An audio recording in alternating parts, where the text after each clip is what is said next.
Vadakara coconut farmers producer കമ്പനിയുടെ വാർഷിക പൊതുയോഗത്തിൽ സംഘർഷം. കഴിഞ്ഞ ദിവസം വടകര ടൗൺ ഹാളിൽ വാർഷിക ജനറൽ ബോഡി യോഗത്തെ ഒരു വിഭാഗം എതിർത്തതോടെയാണ് പ്രശ്നങ്ങൾക്ക് തുടക്കമായത്.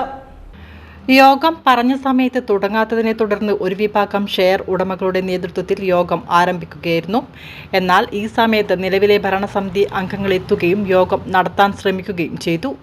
അജണ്ട വായിക്കലും ഓഡിറ്ററെ നിയമിക്കലും റിപ്പോർട്ട് അവതരിപ്പിക്കലുമെല്ലാം ബഹളത്തിനിടെ തുടരുകയായിരുന്നു. യോഗം നടക്കുന്നതിനിടെ വേദിയിലേക്ക് ഒരു വിഭാഗം ആളുകൾ കയറുകയും ബഹളം വെക്കുകയും ചെയ്യുന്നുണ്ടായിരുന്നു. ജനറൽ ബോഡി യോഗം നടന്നതായും യോഗ നടപടികൾ അവസാനിപ്പിച്ചതായും അറിയിച്ചെങ്കിലും തുടർന്നും വാക്കേറ്റമുണ്ടായി.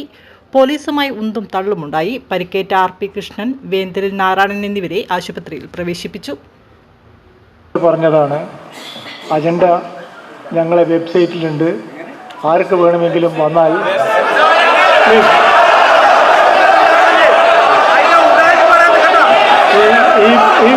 ഈ ബഹളമൊന്നും കാര്യമില്ല.